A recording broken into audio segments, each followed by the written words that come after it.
nhớ giống cái này thì cái tên cha từ nó chỉ họ tiết số bùa là sẽ thì Sapa cái nữa còn nó chỉ lúc tiết số bùa đó nên nó đây là do lúc chế tính hở nữa lúc chế tính hở lúc chế hốt xả nữa giờ cho nên chỉ chịu là tôi tính hở họ nữa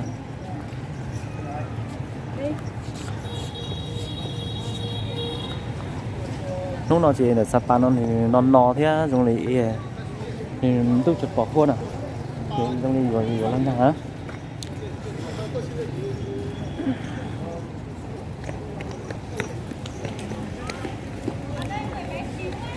Giáng sinh an bình nó yếu cho nên là một say sao sao đàn nó nữa in thì bây giờ là một say cho lúc ta là xe tỏ đỡ một cái chung nhau sáu nữa nên nên một say là một khổng kéo luôn nó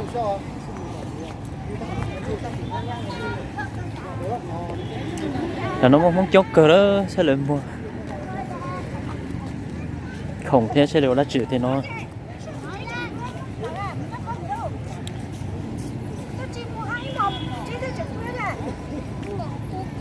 mình là dễ cơ đấy giờ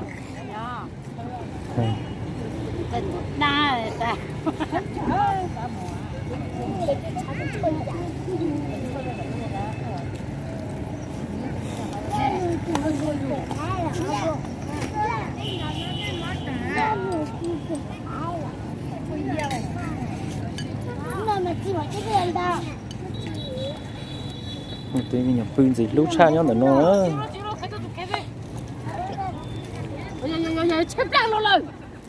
mấy tôi một khổng là mấy tôi đã chỉ chút trông gì nè mua giờ tôi đã chịu à cái gì bao tiền rồi cho hóa chơi cái nó một tao một thứ nào nên giờ tao một con đĩa tao nhìn tao lấy rồi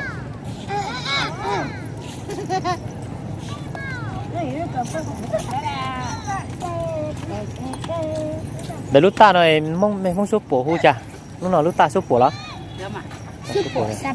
nè cho nó dọn nè lúc chế tiền chúng có cơ cái nhà chế phát kỳ rồi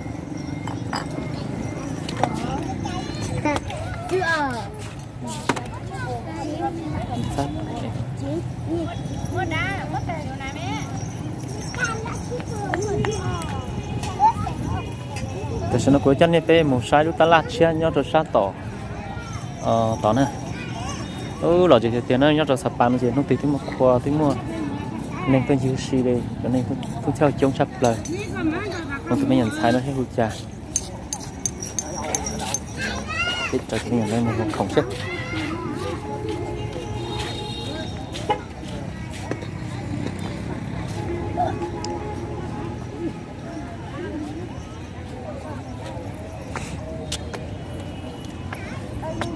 chế đúng nó mua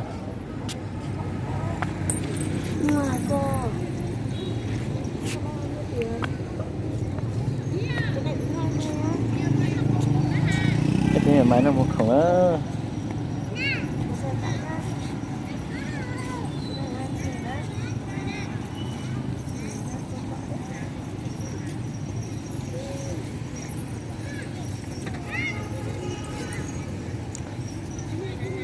mẹ con đâu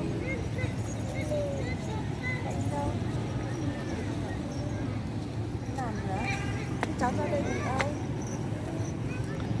thì mình nhớ men nó tôi một khổng tí xí nữa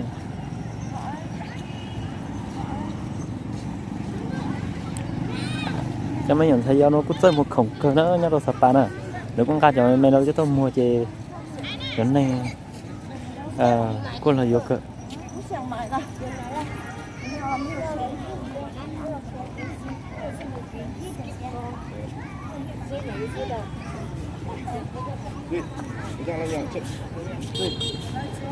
cho mình nhận thấy do nó bao lù số lù phát kỳ lù mì cá cha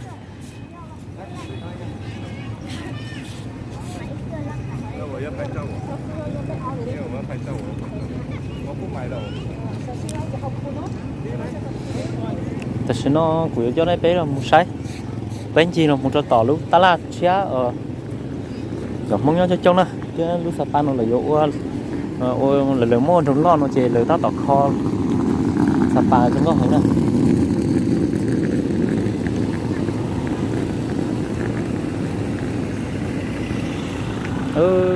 là gì được chưa nó đầu tiên là chỉ trong và sáu thì mà chống chấp lại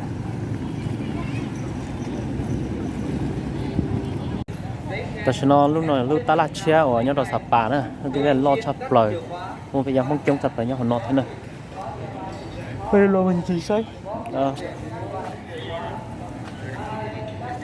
มาใช้ผมว่าอยากที่จ้องที่มันใช้จากมองอย่างนั้นนะ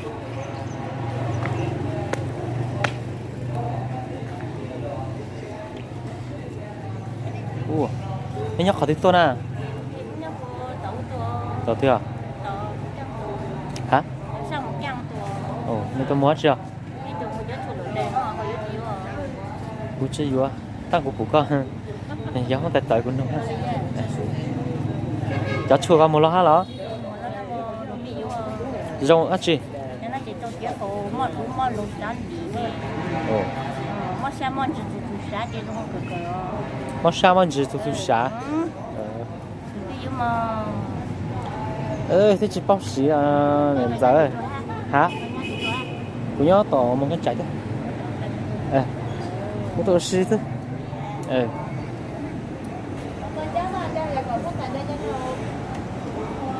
thành đầu chập rồi đó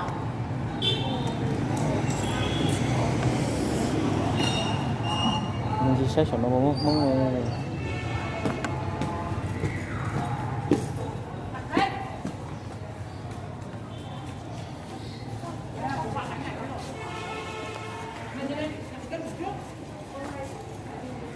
đi ra sẵn nó mong ra sẵn nó nữa đó bên một sổ san ó nè biết ta là nó san nè ô sổ mong nhỏ từ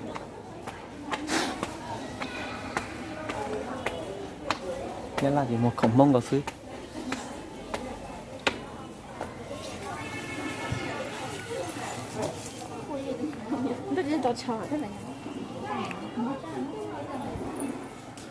wow, đúng gốc cha.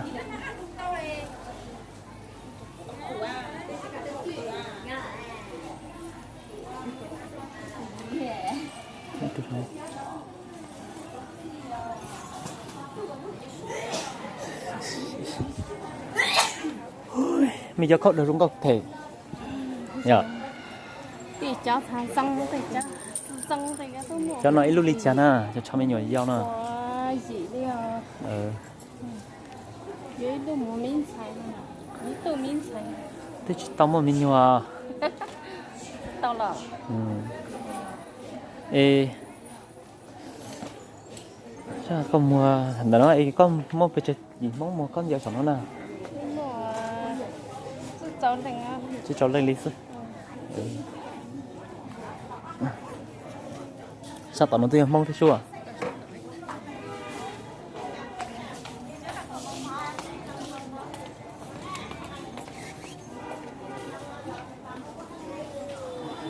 Mình cho khổng lồ góc cơ đó nhớ nút tộc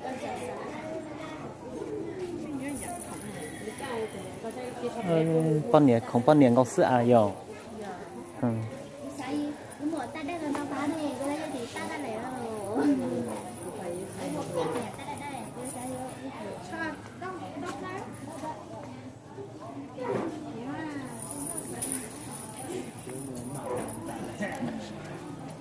ta là nó mong chọc cả nó bàn đau đầu Charlie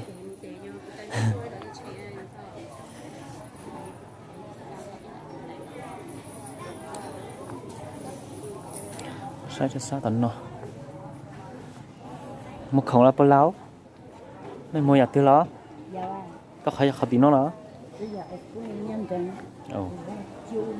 chiêu đi là nó tham một mong chui à cũng nhất là mang cái chải xưa tại em bái xưa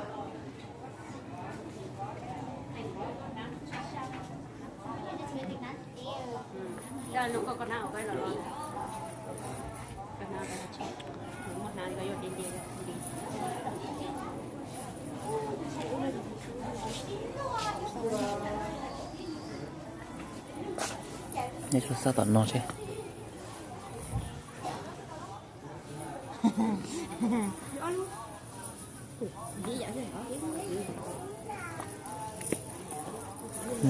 Một giây lúc không nhớ lá cho.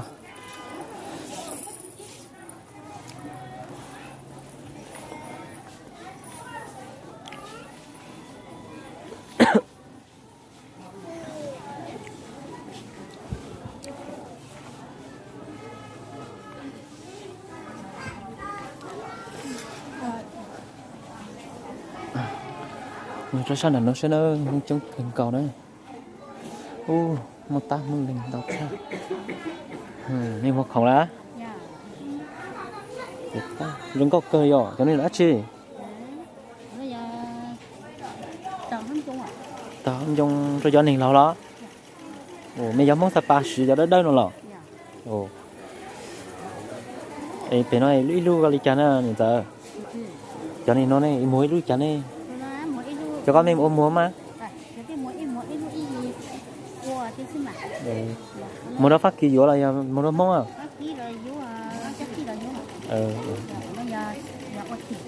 Một thể xưa lắm. Giống gạo thể, giống gạo cơ. Họ cho họ chỉ chọn răng nữa nhá.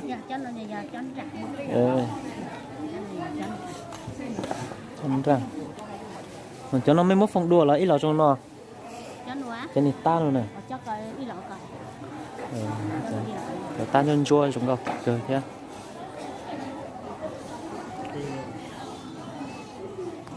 Ở trong này nhá là tôi mua. Bây giờ mong thấy ta cho dùng một tàng hả lộc. Mình tới chỉ bao một chỉ nhá là một tàng. Để cho nó đó. Cho con đó. Ôi giờ chúng một chỉ ni mong gây dư.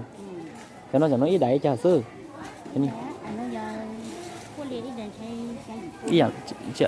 Ý để khâu ta mày vô luôn này.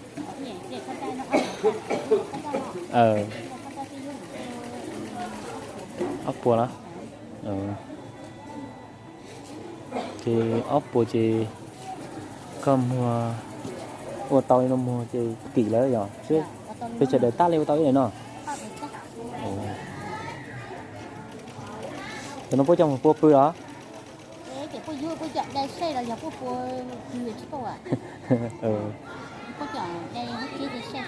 Anh lấy ra rung co mà mong cho trồng ấy như rung co thể. Này.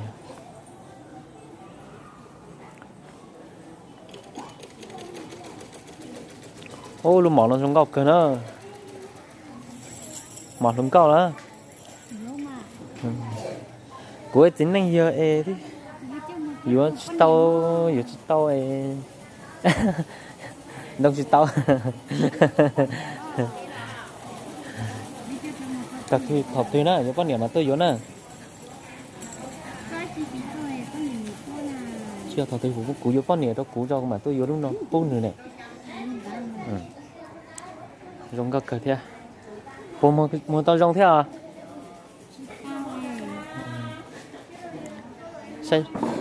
sai chỗ nào nó thế của giống gạo lý cho tôi là giống gạo tà li à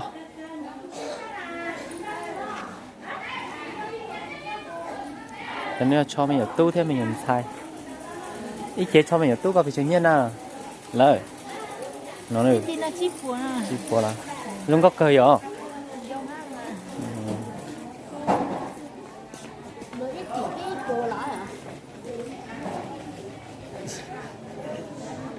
cho nó chiêu lâu chưa? Lá? Lâu chưa? Nó làm lâu rồi. Mấy năm rồi? Còn chắc 4-5 năm rồi. Lá?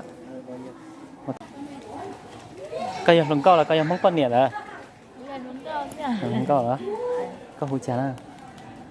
Cao về giờ? Thế của mà sẽ thì thổi biết tao thả nè.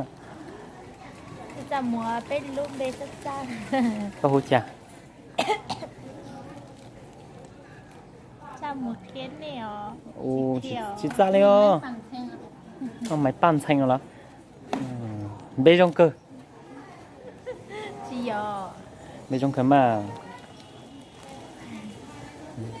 cứ lên bê hộ mong được chưa ô chả luôn bê chỉ cả thia thế lâu lên bê tất tay giờ có tụi phế đi chán à xong xong chỉ dùng phế để khỏi có nhà chị nó giờ lấy từ ra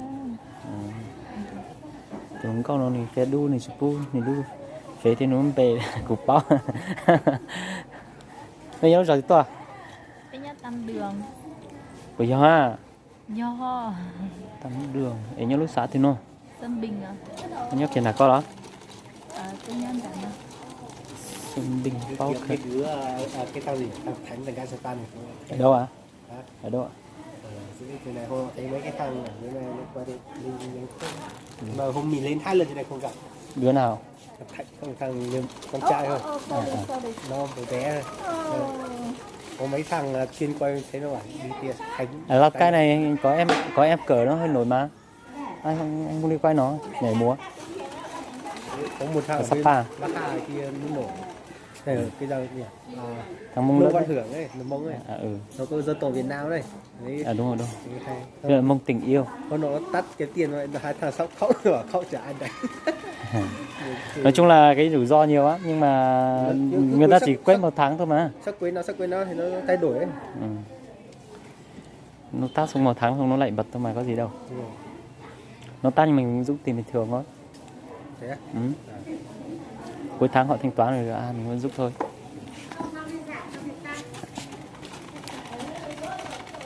thằng thấy luôn này nhà tỏ lấy cây tuổi ồ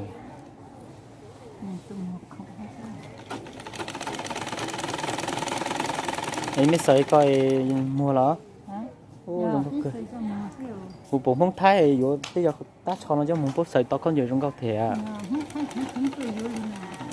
con nhá thì tổ nhớ tao một cái trái ra con nhá một căn chạy con nhá tổng không nói chuyện muốn giang mới giang giang thì con nhá đó nhá lúc sẽ được nhớ khiên tới ngã Bắc Kinh hả nhớ khiên tới ngã Bắc Kinh à Bắc Kinh tôi sẽ có phải nó không luôn cái tuột sáng cái sáng sớm ê chỗ có sơn nát rồi cho sự ôm mòn đúng không đúng rồi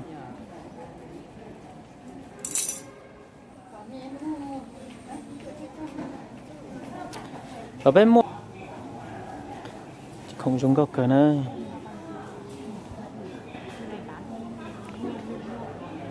phải mua hậu chứ hả nó nhưng phải mua cho họ nó nên mình vừa ít trẻ khó giờ nào đó cho nó trở thành cái họ cho nó mua họ nó sấy cũng mới chỉ khó giờ trong nào nó nọ thôi là nó ta la nó chỉ mua lên nó sẽ chỉ được cái gì nó trong nó một sấy sao tận nó cho cái màu ở sấy gọi là nó nói khổng út của nó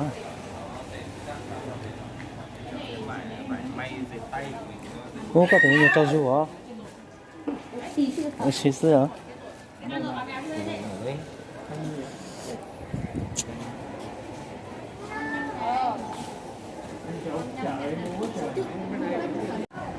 sao tận non chỉ lấy mua rau thôi trả thôi già để mua pan rau pan các cơ mua rau ơi pan rau các xa thì ai cũng thế chứ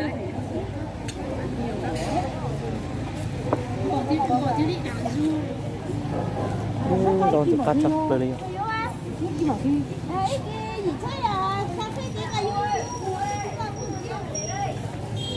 nó pan bát chăn nó trong kia này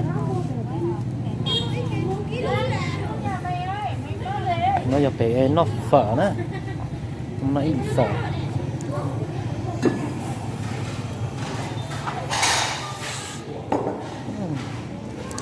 chắc phải nó phở là nó lại bị phở phải chế đó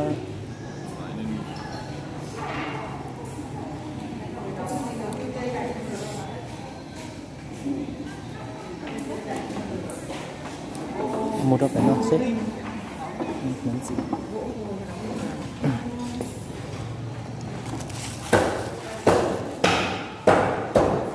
chẳng gì cả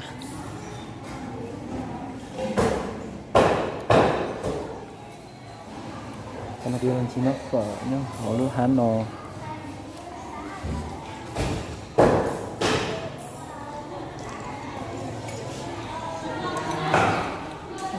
bác này cho một bát phở không cô